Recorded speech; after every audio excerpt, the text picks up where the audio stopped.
Hello Virgo. Welcome to the Plaid Sheep Oracle. For this round of readings, I've been pulling a card from the Magickal Botanical Oracle by Christopher Penczak and Maxine Miller. She is the artist. And it's been really interesting how the cards have come through. The guidebook is really great. I don't always read the guidebook in the beginning, but these cards sort of really benefited from that. Your card, interestingly, is Ivy.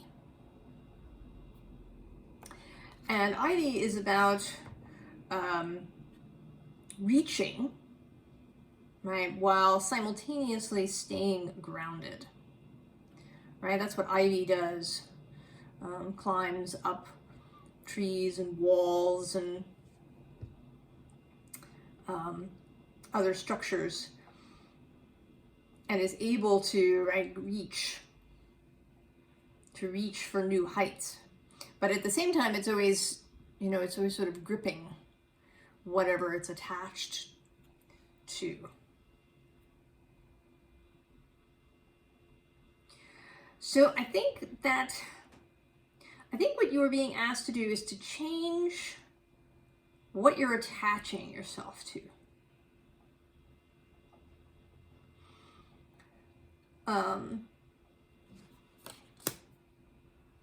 We all need, right? We all need something that grounds us, that we can hold on to as we stretch into new spaces, into new adventures, into new areas where we've never been before. It's part of what enables us to go into new spaces, is to know that we are grounded to something. But I think perhaps the structure that you've been grounding into is no longer useful. And it may well have been very useful in the past, but it has stopped being useful and is now a hindrance. So because you're insisting kind of on remaining, I sort of picture it, right, like you're climbing up one wall, and then there's this other wall or tree, and you kind of have to reach out to that and leave, right, holding on to what you've, kind of held on to in the past. And in this metaphor, you're there's parts of you, the old parts of you, the earlier growth, that's still going to be attached to those places. But I think that what's wanted is almost like completely crossing a gap. Like you have to cross a gap and really release this previous solid ground that you were on, and find this new solid ground, a new foundation that you can hold on to. So we begin here with the moon. And I'm sort of drawn to the fact that in this Ivy card, there's this waning moon in the corner. And the moon is the gap, right? In fact, there's this darkness, light over here, and then there's dark, that's crossing the gap, the mystery. And underneath the moon is this Judgment card, right? Of just leaving that behind. Leaving it behind.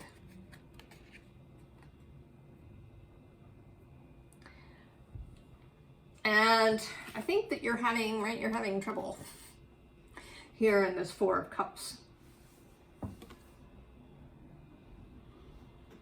Right?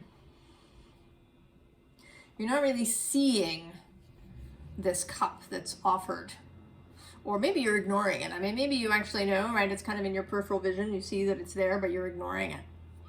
And this head here, right, is that overthinking portion. You're getting up into the head, trying to figure it out. Maybe trying to find a way out, right? And a way to stretch and move forward and do new things in your life without actually giving up this previous foundation. So trying, right, is there some way to do that? Because I think you feel really vulnerable, right? Like your heart is exposed. And there's that moon again, right? This time. And actually, I think this sort of plain sight is kind of ironic here, because you don't have plain sight. You're being asked to cross this gap into an unknown. And it feels very vulnerable. We have this, may timid wings awaken. But here I see you, right, you're hiding. Right, behind these wings. Right, you're kind of holding on to this butterfly, not letting the butterfly go.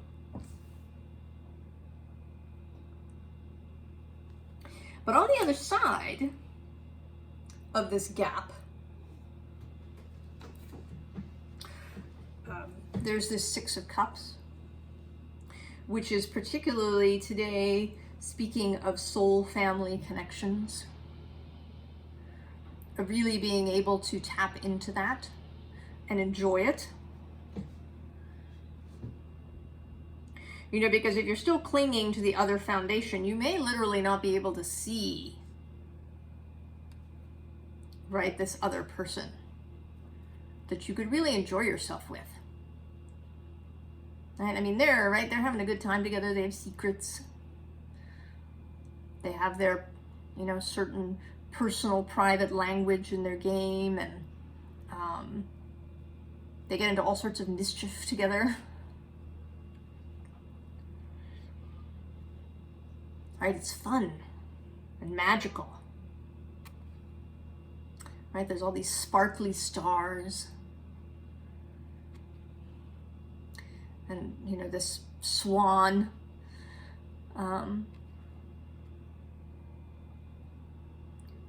Funky death swan that they're riding around on. Right? There's almost a transgressive feel to this, Virgo. Stepping into places that maybe you were told you shouldn't go. You know, we're told lots of stuff when we're children about, right, what we shouldn't do and where we shouldn't go. And some of it, right, some of it is really good and practical, like don't run out into traffic.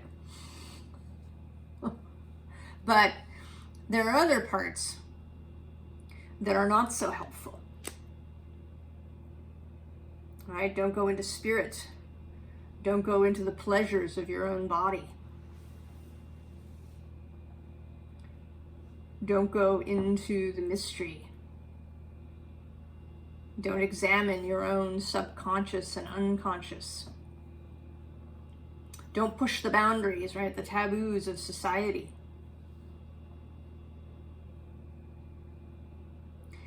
And Virgo, I think you're such an interesting sign. You know, all throughout this series, we've been talking about how, you know, signs are shaped by the society, right? How we are as a society shapes how we see these signs and even how we interpret them. Because we can really only interpret things from within us, right? We can't get a absolutely, truly objective view of anything. And in some sense, it's also sort of appropriate. Right? How can this help us to see our society perhaps with fresh eyes? If we consider, you know, how might the sign be different? And, right, examining how the ancients saw it is one way to go back and read, you know, about more Hellenistic astrology and what those interpretations were. But to some extent, that isn't, you know, that has also limited utility because we're not living like those people anymore. So how can we reinterpret Virgo in a more expansive way, right? To stay Virgo, right? We don't want to turn you into another sign, right? To stay Virgo because you have so many virtues, right? Your groundedness, your devotion, your desire to be of service, your real feel for, right, for the physical body, for Earth, for Gaia.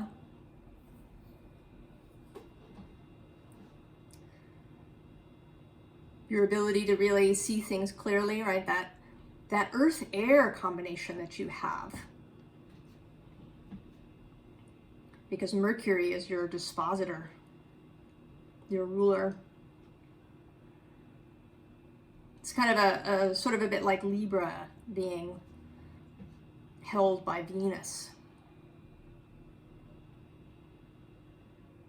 So there's this magical thing that can happen when you combine the air element of intellect with this earthy physical body energy,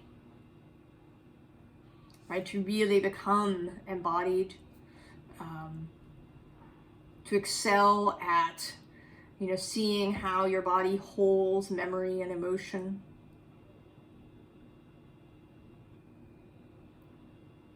And the ability to take off, right? Mercury gives you, right? It gives you the option to cross that gap that maybe a strictly Earth sense might not. Right? You are mutable Earth, not fixed Earth the way Taurus is. So there is that Mercury spark that can let you cross the gap if, right, it needs to be used properly. So rather than being in this Four of Cups, analysis paralysis kind of energy, really too sort of perhaps inward focused, there's this contemplation energy, right? A kind of peaceful, outward looking energy, right? That you're here, standing on land, but, right, you have the ability to take off. And actually wading birds in particular are sort of, they're like a triple thing, right? Because they can walk on land and walk in the water and they can fly.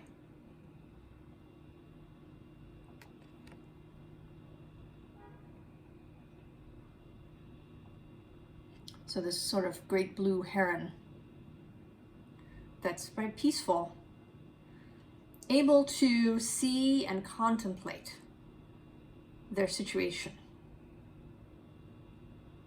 but not from a place of getting spun out, but from a place of clarity and the ability to, you know, see into the distance. Now they can't see everything, not all the way to the end of the earth, but they can see enough. And you can see enough, Virgo, but you kind of have to be willing to do it.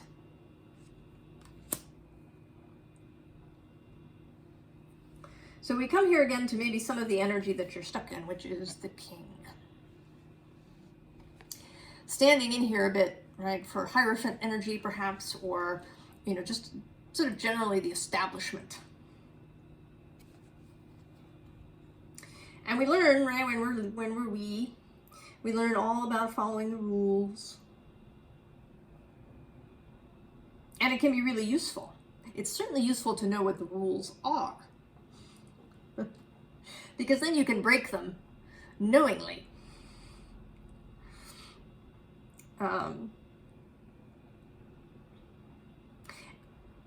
But I think, you know, Virgo, with that possibility of overthinking,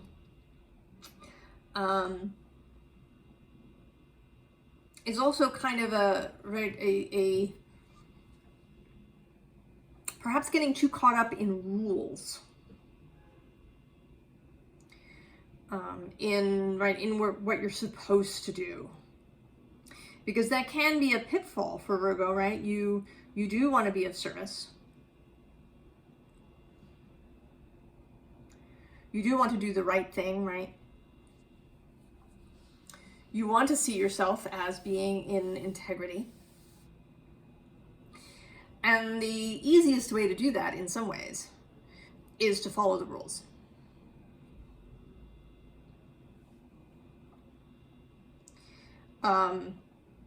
Right, it's clear, it's all there, it's written out, or you know, was told to you when you were little, and so you know what it is. It's familiar.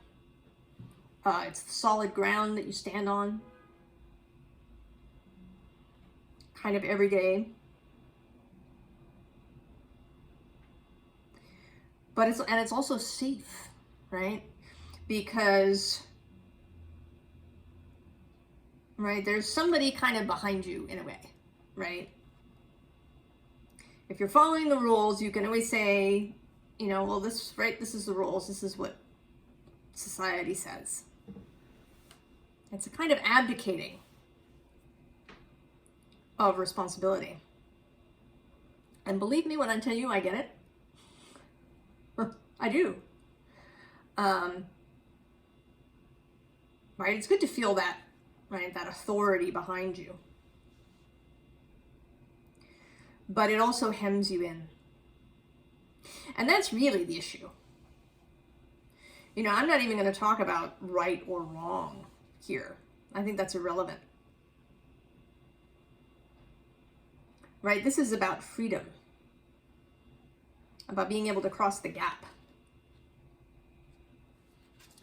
And, right, this eagle sort of also feels, this feels really like the integrity portion. I mean, actually, right, spirit, integrity, connection to the angelic realm. That, right, that in order to see yourself as good, as in integrity, that you sort of need to follow the rules as they were set out by whatever group you started your life with.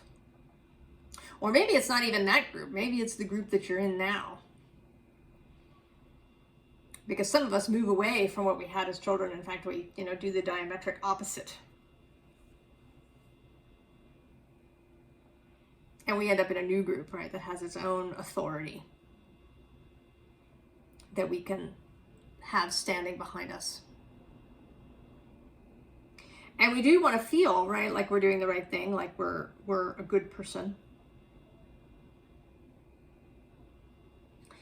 But ultimately, right, what this is about is fear.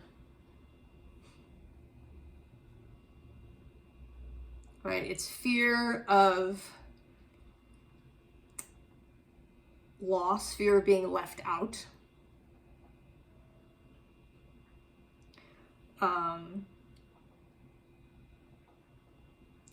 Fear of risk. And there is risk. There's absolutely risk in crossing the gap. Right? There is no ultimate guarantee.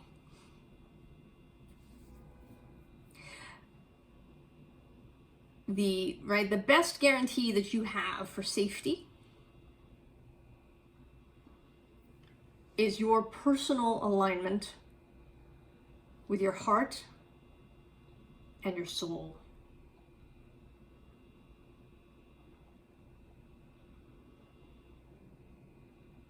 Because they, right, your heart and your soul are with you, right? You're all, right, the three of you together make up this life that you're in.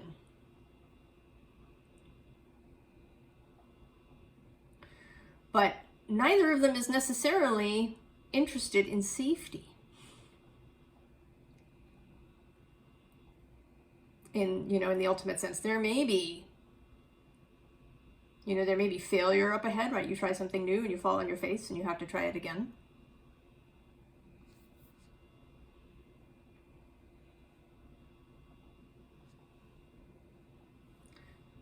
Right? This is not about guarantees in that way. I mean, the guarantee, right, is that you can have a marvelous life that has all sorts of interesting and amazing people and experiences, that you can reach for all sorts of things, right? That your ivy can climb all kinds of different buildings and trees and fences and places, right? It can reach. But there is risk.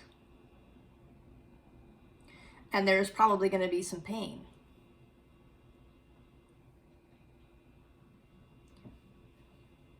As you go, right? We don't get away completely, right? If we want to be connected to others and have friends and family and really be connected to those people, there's risk in that too. Because we don't have control over what they're all going to do. And this is both frightening and exciting. So there's this king and eagle energy on one side of the fear. And on the other side, we have the Merlin, which is a different sort of authority. Right, this is interpersonal authority. Making your own choices from a place of knowing, from a place of connection to spirit, to your animal self, both, right, sort of represented here. There's this little mousy thing on the shoulder, and then there's this dragon of spirit and magic. Right, a totally different kind of authority. Right, and so instead of the rules being at your back, it's really your own alignment and your own sense of integrity. Right? You have your own back in that way. Right? Because when you're in alignment and in integrity, then you can hear the voice of intuition. You can hear the voice of guidance from your soul and your heart and from the all that is, to live that most marvelous life.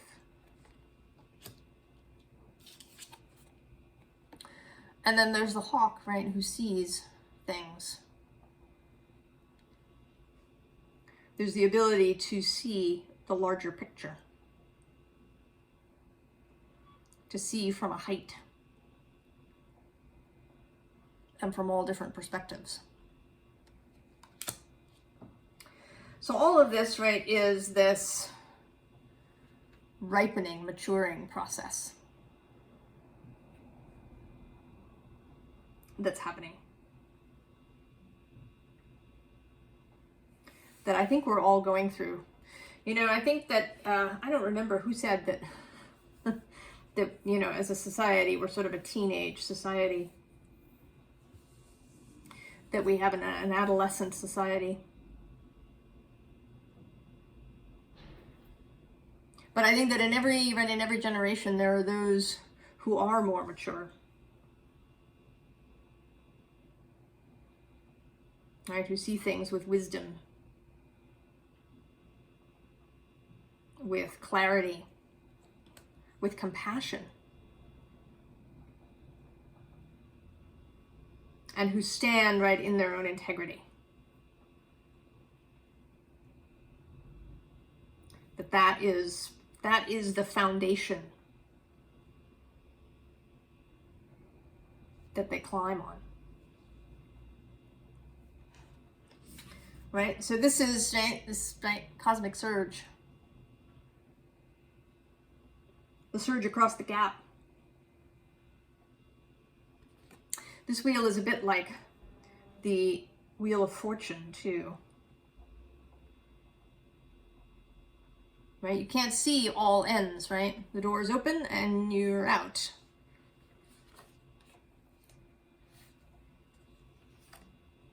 And then we get this Knave blood-scented card. And this can be, right, this can be transgressive.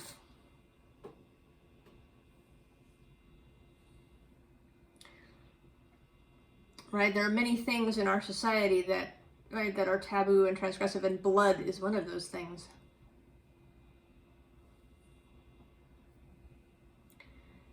Right, in all the ways that it comes up.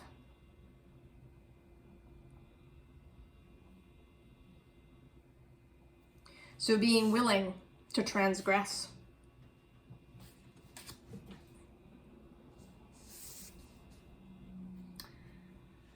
And then night. Right? The willingness to walk in the dark sometimes. To cross that gap. Right? Through, right? To enter that darkness knowing that you belong there as much as any other creature that you might encounter there.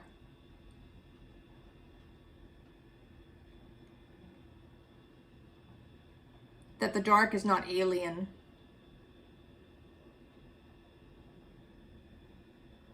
And that there are wonders and gifts and treasures in the dark. So as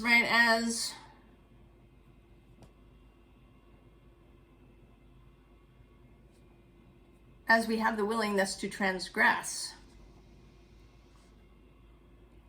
right, there's the willingness to be the anomaly. And this can be the most difficult part, I think, because it can lead, right, to this feeling of isolation.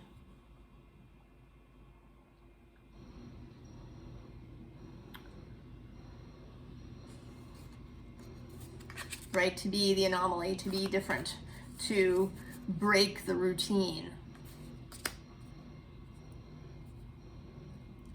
of whatever society you are in.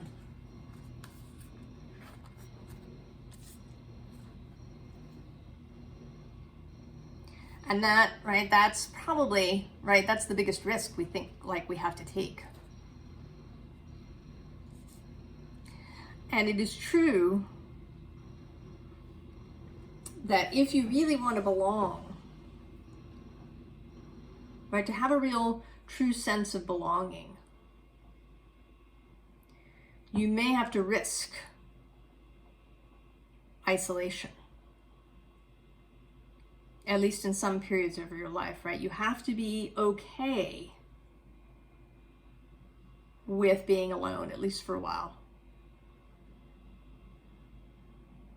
Because it won't be permanent. Right? Because once you really step into that space, then you attract these other people who are moving similarly.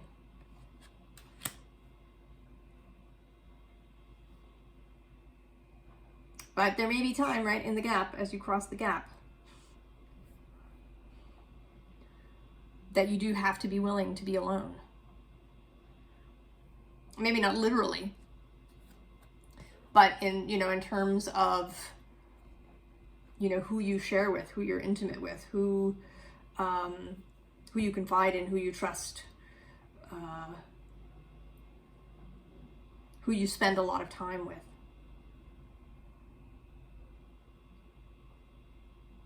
Right? It may mean leaving whatever group you're in at the moment.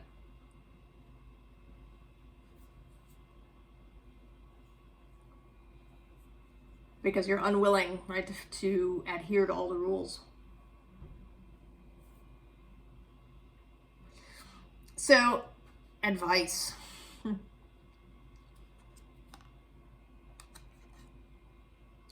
So we start with this Ace of Pentacles. Right, accepting the new world, this new space, the new support system, the new ground for your roots to hold on to. And then releasing, Ten of Swords, releasing your hold on the old.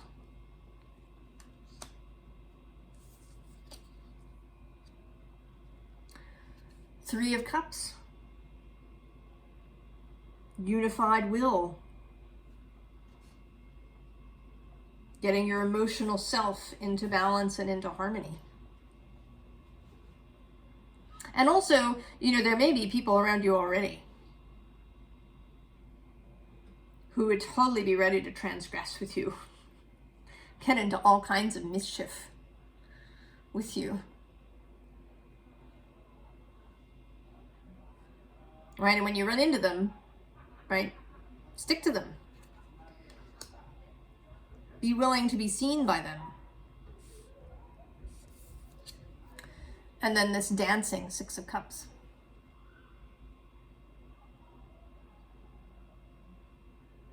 Right, be willing to dance through life. Right, see life joyfully.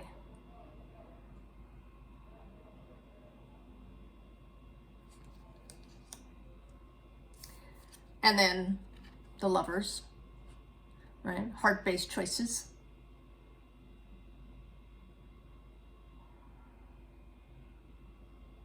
Combining disparate parts, right? Your air and your earth.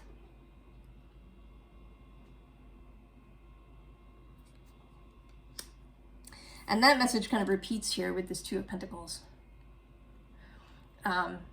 Because this is, right, this is a vision of a butterfly on these bones, air and earth, Virgo.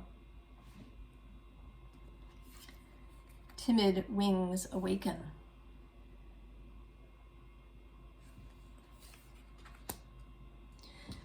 You have absolutely everything you need, Virgo. The question is, what do you want? And I certainly would never tell you that you have to do a particular thing.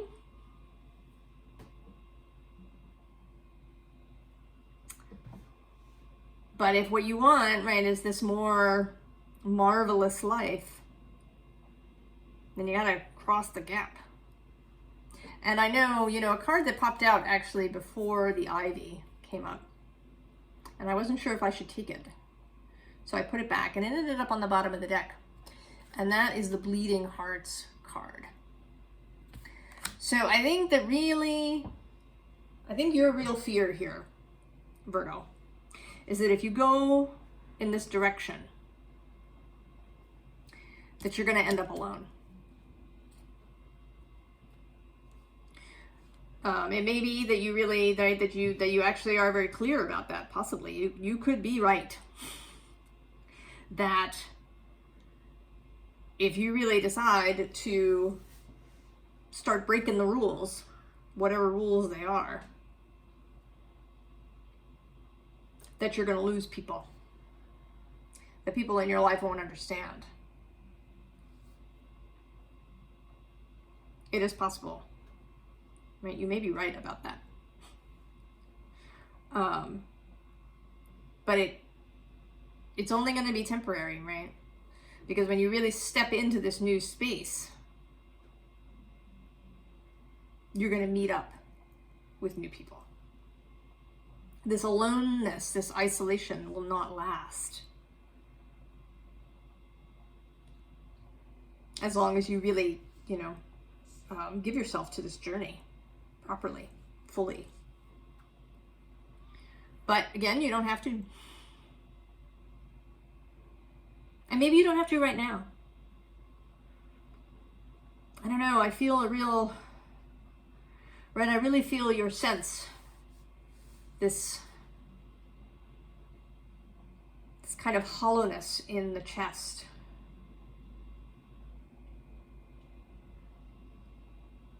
about this. So it may be that some of you here are not quite ready. That you need a little more time. And you can, right? You can do that. You don't really have to do the whole thing all at once, Virgo. You can spend some time, right, in this contemplative space. Really think about things.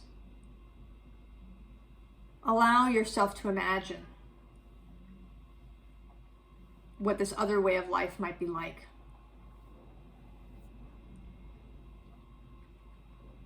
Allow your mind to wander, to maybe meet up, right, in the everyone with some of these folks.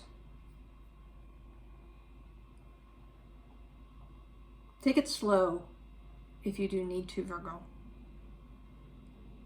I mean, eventually, right, you have to lift that foot off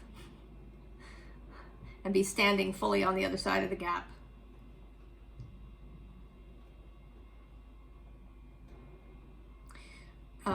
I'm sort of reminded of something called fox walking, which is a way of walking that some indigenous people and hunters and other birders sometimes use, where you don't fully take the weight off your back foot as you're right. You step forward, and there's a moment of sort of testing the ground, right? And you do that, right? A, that it's stable. B, that if you are tracking something, that you don't make noise. And then when that's right, when you fully know, you remove the back foot. It's not usually how we walk, right? We're fully in the front. So you can sort of fox walk into this new existence until, right, you're really ready to lift that back foot off. Go gently if you need to, Virgo.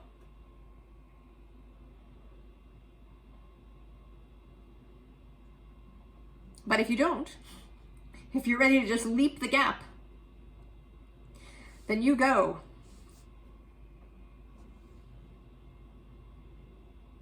I wish you all the very best, Virgo. I hope that you really find the allure and the excitement in this new journey for you. I'll see you next time. So long.